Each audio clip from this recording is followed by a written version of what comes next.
Welcome back to Beyond the Scoreboard. In our last episode, we talked about recruiting players. Not simply the most talented players, though, just the right people.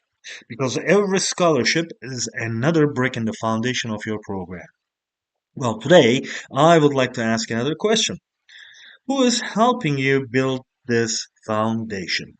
Because here is something I believe. Every coach gets evaluated, right? But every assistant coach multiplies the influence of the head coach. So if you choose wisely, and your culture becomes stronger. If you choose poorly, and your own standards slowly begin to disappear. Many young head coaches make one mistake. They hire basketball knowledge. And I think we should hire people first. Well, let me explain what I mean. Imagine you're building your dream home.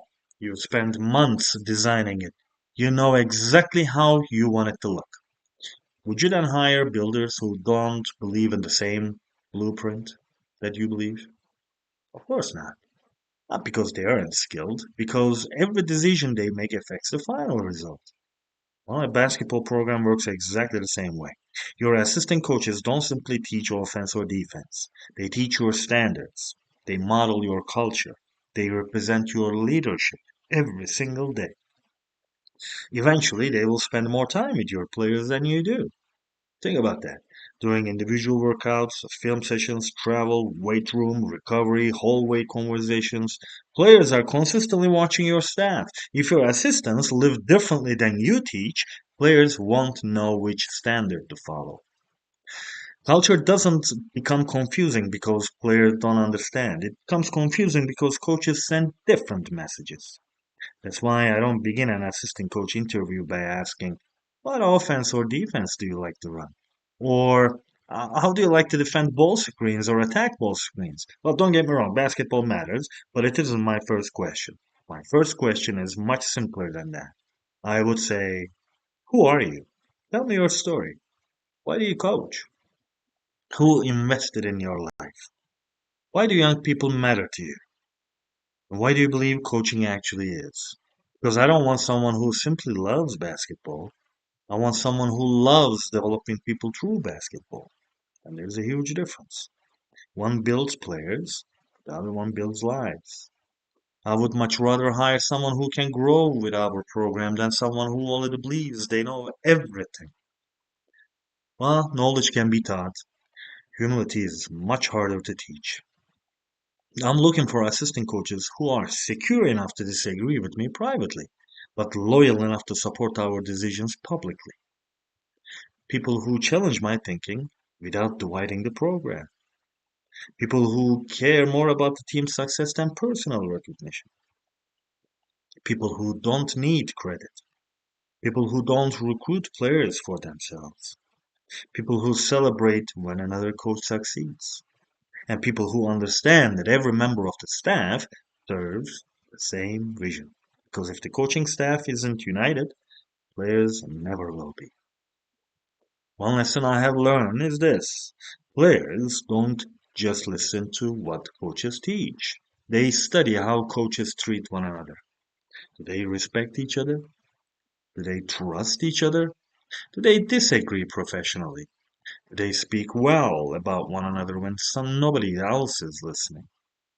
Every conversation teaches something, even the conversations players were never supposed to hear.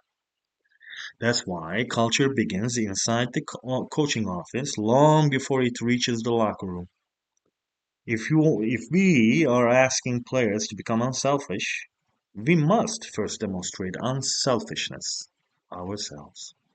If we are asking players to communicate honestly, our staff must communicate honestly. And if we are asking players to trust each other, the coaching staff has to model trust every single day. Because culture is never taught through speeches. It is taught through behavior. And that behavior is always being watched.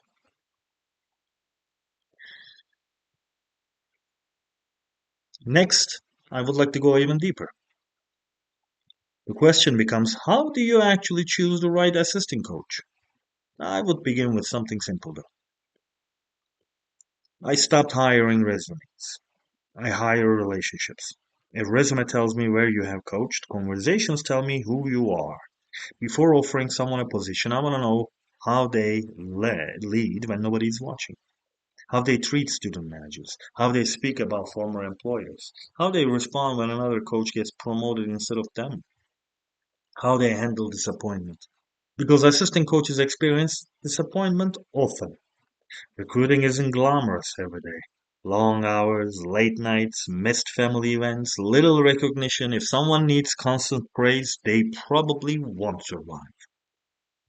I'm looking for servants, not celebrities. I would also ask myself one difficult question. Would I trust this person to run the entire program if I were away for a week? If the answer is no, they shouldn't be sitting beside me every day.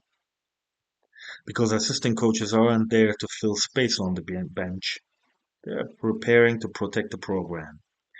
One day, they will lead practice. One day, they will mentor a struggling player. One day, they will represent your program without you present. Can I trust them? That's the real interview question. Not basketball. Trust. One thing I would never tolerate is hidden agendas. Every assistant coach must understand something. The logo is bigger than every individual, including me, including them. If someone wants personal attention more than program success, eventually they will damage the culture. And culture always costs more to repair than talent. Before we finish, I would like to leave you with one assignment. I want you to take out a blank piece of paper. Write the names of your ideal coaching staff. Now, don't write basketball skills, write character qualities. Are they humble, honest, servant hearted, teachable, loyal, disciplined, emotionally mature, committed, reliable, lifelong learner? Now I want you to ask yourself, would you rather have the smartest basketball staff in the country or the most united? Well, I know my answer. Because basketball systems change every year. Human character rarely does. The strongest coaching staffs don't always know the most basketball. They simply believe in the same mission. And that's why great programs continue long after individual coaches leave. Well, next episode, um, we have built our vision, our standards, our locker room, our recruiting philosophy, now our coaching staff for this episode. Now it's finally time to step onto the court. We will talk about planning your very first practice and why the first practice tells players everything about who you are as a coach. I'll see you next time.